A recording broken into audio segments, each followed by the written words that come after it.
Hey everybody, it's Jeremy. Welcome back to Dreamers Game 1, where we are playing Yomi. This is turn 60. Let's jump into things. Alright, so right off the bat, get to kick off. Research and Conjuration 8 completed. Boom, right there.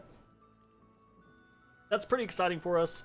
Conjuration 8 is potentially going to be not necessarily a power spike, but it is going to be a gateway into a power spike. As long as everything goes well for us, and that main focus is both Well of Misery and Fairy Court. So we'll see how that all turns out.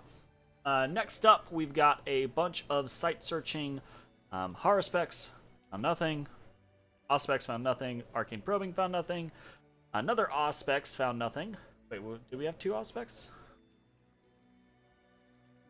It might have been an augury. Revive King, reanimation. I'm curious. We had a Apsu, sorry. And then we had two Gnome Lores, nothing, and then an augury that found nothing as well. So a big fat goose egg for our gem income this turn, which is honestly kind of to be expected. I think I said this in the last video. Hello, D. I think I said this in the last video, but we're probably, We're probably on the downhill slope. What we got last turn was probably the last big hurrah of site searching. And we'll probably only get like 1 to 3 more little sites here or there as we continue onwards, but we'll see. So, nothing really great to report there. Tsunekage, the Devourer of Demons, one of our heroes, managed to resist a hostile something. So let's see what this is. It's a seduction. So Hinam has thrown a Lilith at us. So a succubus. And these are pretty cool. Pretty nice for us to have resisted this on Tsunekage. Losing Tsunekage wouldn't be the end of the world, but he is kind of the best leader that we have, especially over in the war against Hinam. So it would be painful. I would prefer not to. So, Tsunekage starts off with a blindness. Actually, very interesting. Did it succeed in a ghost grip? It did succeed! Wow! Holy shit. How cool is that? Actually blinded. I never see that happen, by the way. Like, that is not something I ever see actually go down. Ghost grip. I don't know if that actually did anything. Looks like it did, because she's missing some HP. And then just turned and smacked with that katana. Nicely done. Alright, so Tsunekage wins. Resists a Lilot and then slays her. We get to see Helheim attacking Lanka in Agartha. So this is kind of interesting. But it's just a ping. That's all it is. It's just a ping. Then we get attacked several times. We get attacked in Cormark by a Melkart. And this Melkart has a Holy Scourge, so that is very dangerous for us. We do have 2 Dione here. We have Tsunei and we have Junichi. Junichi has been miniaturized, so he's got less HP. We know what they're doing, though, so let's go over to him and see what's up with him. Iron Skin. Ugh, I'm all congested all of a sudden. Temper Flesh.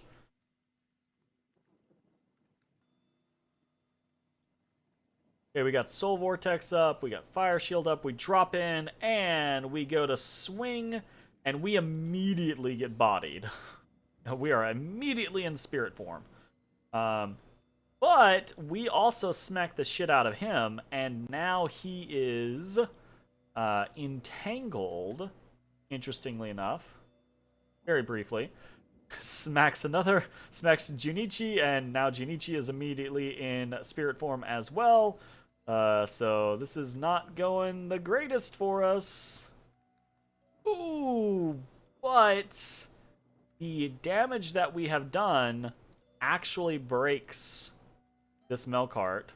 Very interesting. Can we finish him? It looks like the answer is probably no. Yeah. Got long legs. And he routes off. I wonder if he routed off to safety. Probably. I mean, he would have just ran into the fortification. So a victory there, but barely a victory, right? Like he would have killed them if he had stuck around. So that's not good. We don't have good answers for 1v1 battles between, or even 2v1 battles, clearly, for Dionis versus Melkarts. So that's unfortunate. We have a battle in Osteen, as Hinnom has attacked us there. Still moving around this undead party. Easily going to beat our province defense there, although that demon priest did give good account of himself to those long deads before he died. Very cool. We get attacked in the Great Mountains, and this is by his actual force. So they are moving forward. Just some province defense here, though. So this is the army that we're concerned with. And then we got attacked in Relothia as well. 2 Melkarts. One with a flambeau and one with a stinger.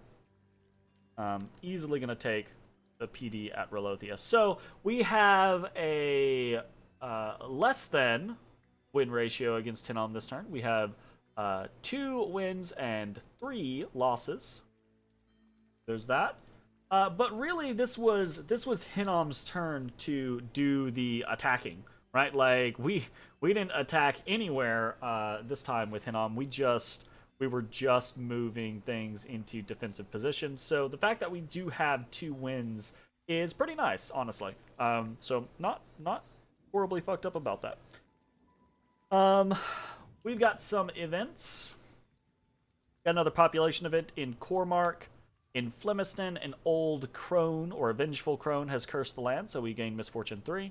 And then in Mulletone, a local slave lord is seeking absolution for his sins. He is donating all of his virgins and a chest of gold to our cause. We get plus 10 blood slaves and plus 182 gold.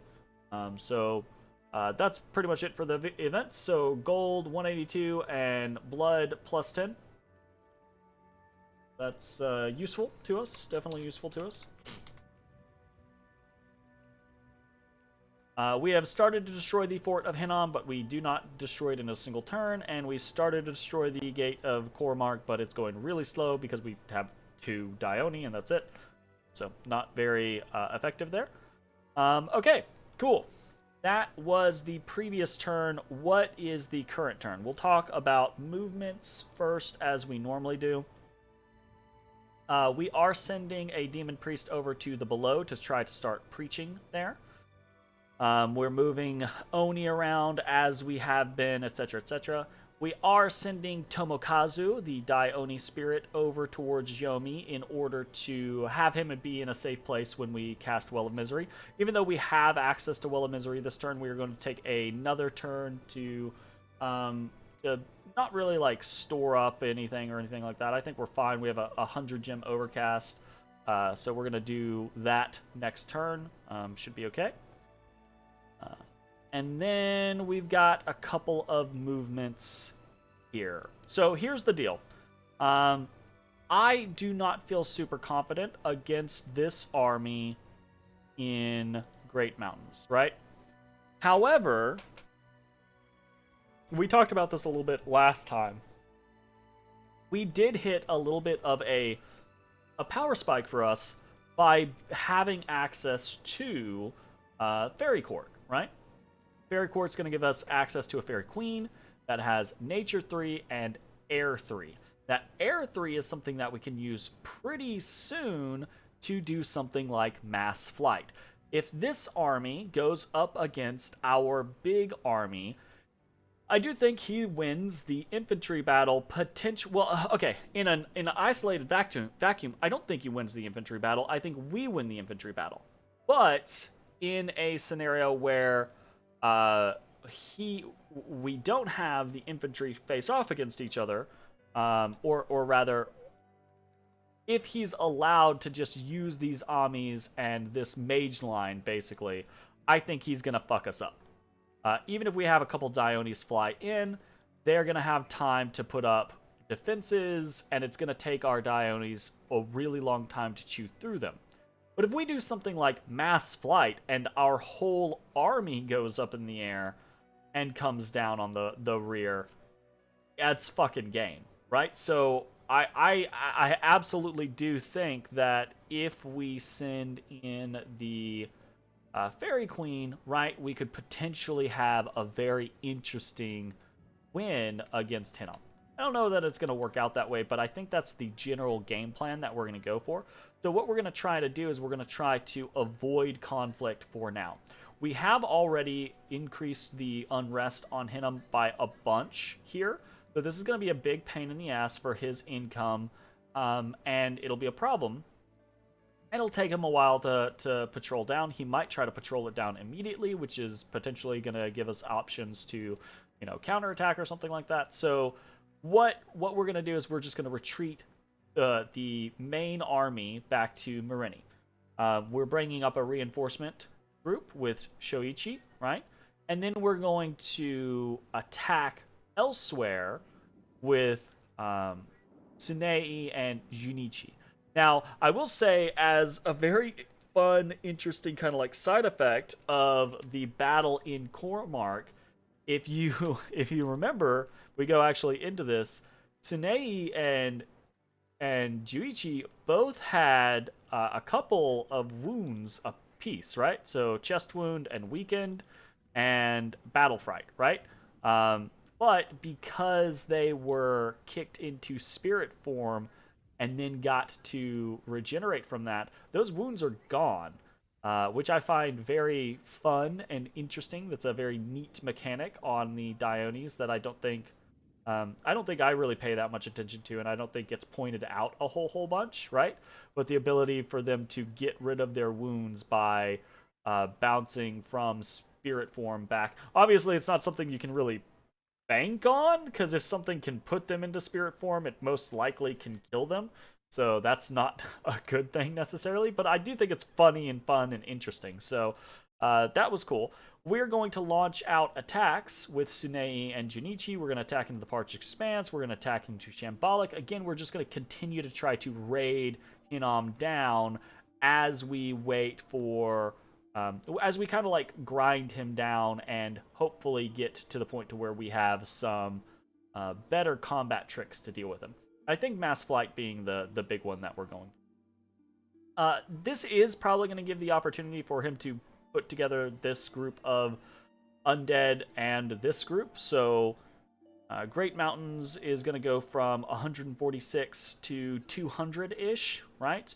But again, I'm not super worried about the undead, even the long dead Rephites. Sure, they hit hard, right? But they don't have magical weapons, so they have a very hard time killing my spirit form Oni, etc., etc. Anyways, that's kind of like the movement for this turn. Do we have anything to talk about? Thrones of Ascension, I think everything's mostly remaining the same, right? Again, the general feeling is that Helheim is still a problem, but Ubar and Lanka are fighting well against Helheim, and that while Helheim is a problem, they are not potentially going to win the game right now. In point of fact, they are fighting to keep control of the thrones they have, rather than fighting to get a sixth throne, I believe is the general scenario. And apparently Relay is still fighting against Ermor, so I haven't gotten really any new news on that.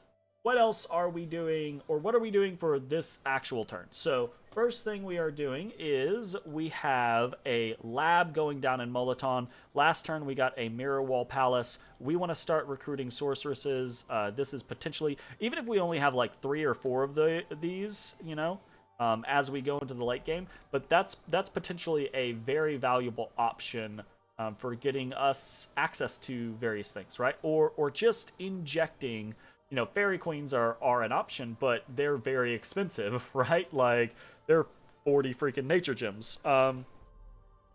Whereas a sorceress, right, could take a, and this is if we don't get a random or anything like that, obviously, right? A sorceress could take a communion of two lizard shamans, become a communion master. Suddenly, she is an air 3. She can do something like throw up a storm, right? Air power. She's suddenly air 4. Air 4 can get to most of the things in the game. Specifically, I think it can do. What is it? Air 3 can do mass flight, right? So we have that. Air 4 can do. It can't do deception, but it can do fog. No, Air 4 cannot do fog warriors. So we would need a larger communion, or we'd need a booster to do fog warriors. But I guess that is what it is. It can do. I guess it can't really do much. I guess it would be doing just storm, right? Like an Air 3 can do storm, and then air power and have access to other shit. So who knows? So either way, though, like we can also, because we have such decent kind of like forging options, right? We could turn these into cloud trapezers that have certain ideas, like they're cloud trapezing astral mages, right? Or actually, we don't even have to. That's another thing. We don't even have to focus on the air side of this. We can focus on the astral side of this. These are also our best astral mages, right? We could start. We could take an astral or a sorceress, and we could go for something like golem construction. We could take one of these and we could boost into earth, which wouldn't be that big of a deal. We have plenty of these, but that would allow us to put earth boots on and like a Starshine Skullcap, and we suddenly have a golem creator. And with golems, right, we can turn golems into fucking awesome ass fucking teleport killers against Melkarts, right? Like we could throw Melkarts, or it's maybe not a great example of this, right? They're kind of high magic resistance, but it's doable, right? Like we could throw freaking Ring of Returning fucking golems at Melkarts in order to try to like soul slay them. We got options, basically. This is going to allow us for options, so I'm pretty excited about that. So anyways, I just rambled on about that for a long time, but basically we're for buildings this turn we're doing lab +1. We got that. Hey yay. I'm so congested. It makes breathing like a pain in the butt. I hate it. I absolutely hate it. We got some recruitment this turn. What are we doing? We've got one wizard of the water variety. We've got 2 Onishugo. We've got 1 Neminari, 1 scout, and 5 bandits with Yaris. And we'll kind of go over those and discuss what the thoughts are there. So most of these are pretty typical. We're recruiting Onishugos in a lot of places when we can to put them, bless you, into places like Scardian Vale and Strongdale in order to try to increase our free spawn rate, right?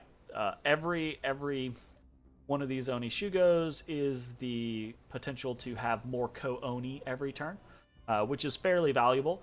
Also, these guys are sacred, and they're not horrible, right? You can throw decent gear on them, and they're pretty okay raiders, or you can throw no gear on them and just have them go, and they're also still okay raiders. Easiest thing to put on them is a bottle of holy water or whatever it is, or What's it called? It's not a bottle of holy water. It is... Is it a bottle of... Yeah, it's a flask of holy water. Right. So, very cheap, right?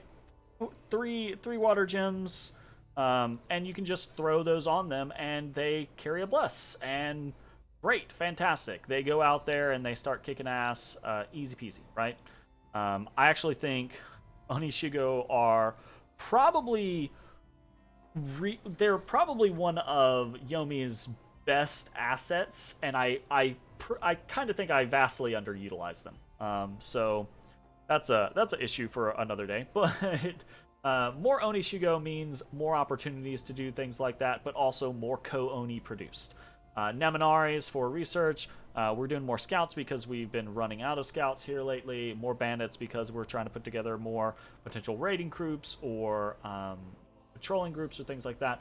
The out of the norm thing is the water wizard down here, and that's basically just an opportunity to flex some of the income that we've been getting. Right, we've been getting decent income here lately and a couple of little gold events. And what we're looking for is we're hoping, right, with a Water 1, we're hoping to get a Water 2.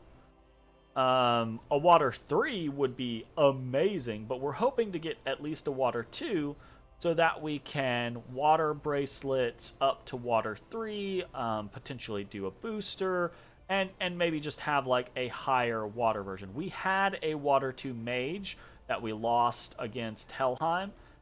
So if we did not have that, or we probably wouldn't be doing this if we still had that mage. But getting to Water 2 can get us access to a couple of different things just to mess around with in the later game.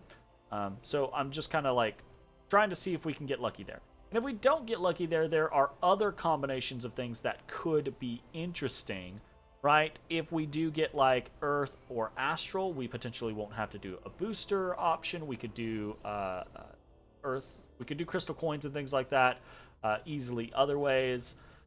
And there are other combinations of this that would be good as well. Just flexing that a little bit. Rituals. We've got a couple of rituals. Some of them are perfectly normal, and others are kind of like new big deals. So let's talk about them.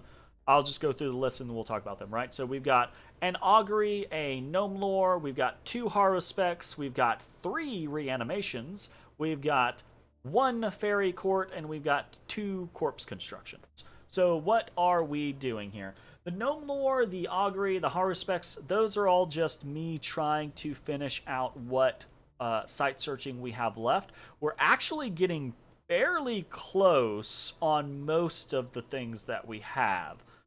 We're pretty much done, I think, arcane probing.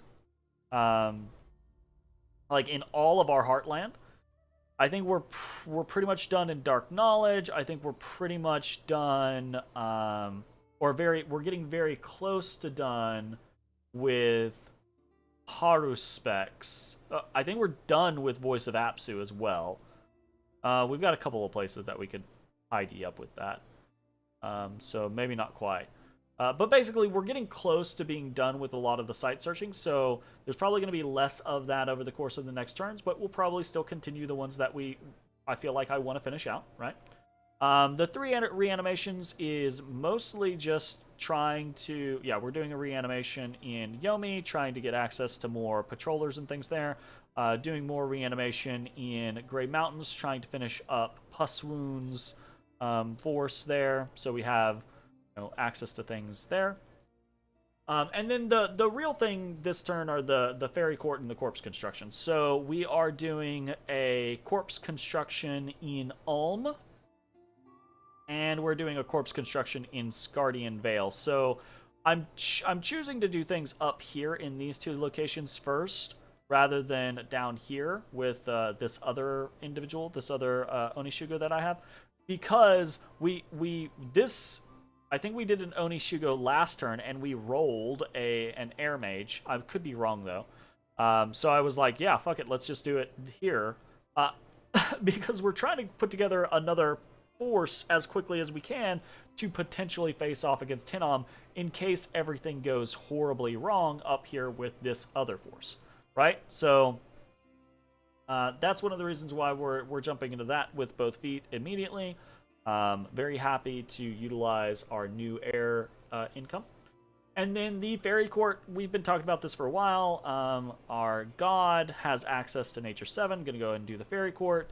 And that, I think, is going to be a big deal for us. That's potentially a route where we could open up a lot of power. Specifically, that gets us access to mass flight, and it gets us access to mass regeneration easily. Like, we could do mass flight. We couldn't really do mass flight in any other way at this point, but we could do mass regeneration in other ways, but it's going to be easier to just throw a Thistle Mace on a fairy and be like, yeah, go cast mass regeneration, get out of here, you know, right? So that's the general kind of plan that we're going for. It's going to take us a couple turns to get there, though, right? We have, we can just do the math real quick. I'm dying, y'all. I'm so sorry. What do we got? We've got 3,500, basically. And we got, like, 940.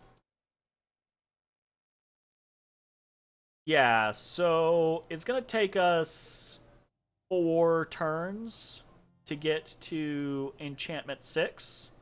If we don't make any major adjustments, which we're not making any major adjustments. We might make little minor adjustments here or there. But it's unlikely that we can get it down to 3 turns, but maybe we could. Well, I mean, we are going to put a fair number of researchers in Mareni, actually. So maybe that'll help us knock it from 4 turns down to 3 turns. Either way, though, one of these turns is now. We cast it, right? And then the next turn is going to be flying the fairy as close as we can. Fairies do have pretty high move speed, and they're flying. And if we put, you know, like, Boots of the Messenger on them, we could potentially get them all the way from, like, the capital over to Mareni or Jibero. If we could get them all the way to Mareni, that would be awesome, right? But I'm assuming that we're going to need 2 turns for travel, right? And then it would be a turn for moving into attack position.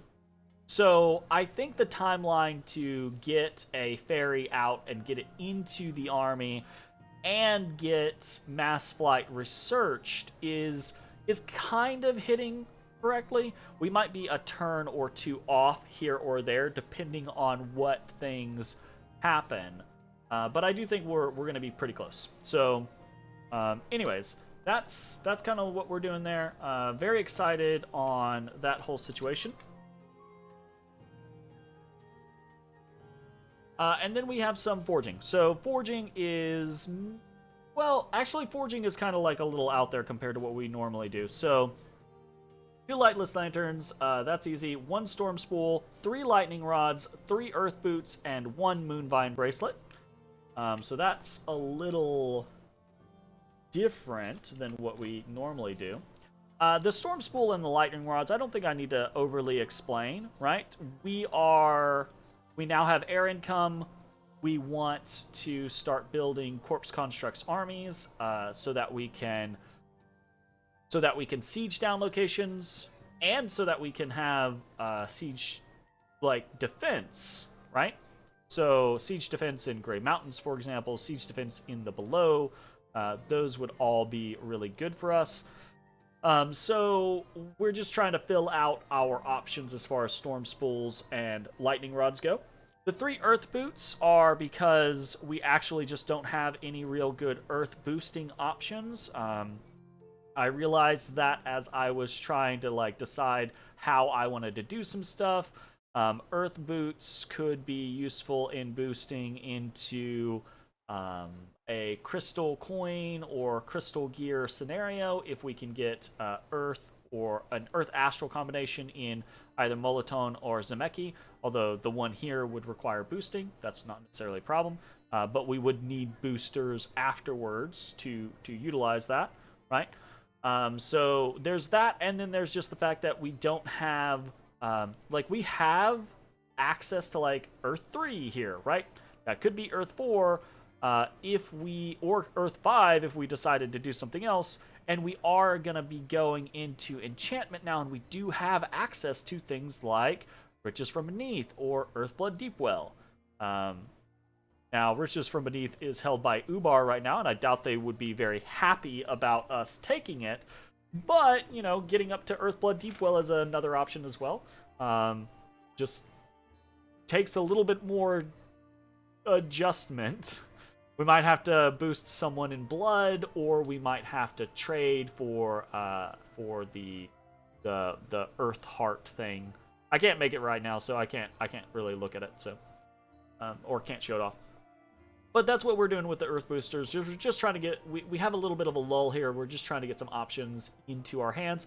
And kind of the same thing with the Moonvine Bracelet, right? So, like, we have a access for... We got that Moonvine Bracelet not too long ago, right? And it takes... It takes Nature 3. Prior to this, we only really had access to Nature 2 and Astral. We could have used our god, right, to create a Tree Lord staff, but that was so expensive, I didn't want to do that, right? So instead, after we got that Moonvine Bracelet, I was like, oh, that's great, right? We can just use a Moonvine Bracelet to create another Moonvine Bracelet. And this is going to give us access to other options. Basically, as soon as our Fairy Queen pops out, we could throw Thistle Mace Moonvine Bracelet on her. She's now a Nature 5, right? That's pretty decent options. So yeah, we're just doing that for flexibility. And that is mostly it. Research-wise, we're not going to hit Enchantment 6 next turn. It'll be the turn after that. Nothing else has really developed as far as the board state goes. Probably going to be a little bit of a lull here for the next 3 to 4 turns until we can get ready to where I'm like, yeah, now we're pulling the trigger on Hinnom. They're not going to see this coming. Let's get them, right? Type situation. And yeah, or maybe they will see it coming and we'll get our asses kicked. Who knows? Regardless, that's going to be it for this turn. Thanks for watching. We will see you next time. Bye-bye, everybody. Hey everybody, thanks for watching. If you enjoyed the video, consider leaving a like, commenting, or subscribing. It really helps me out. If you'd like to see me live, head over to my Twitch at twitch.tv/thedistanthorizon.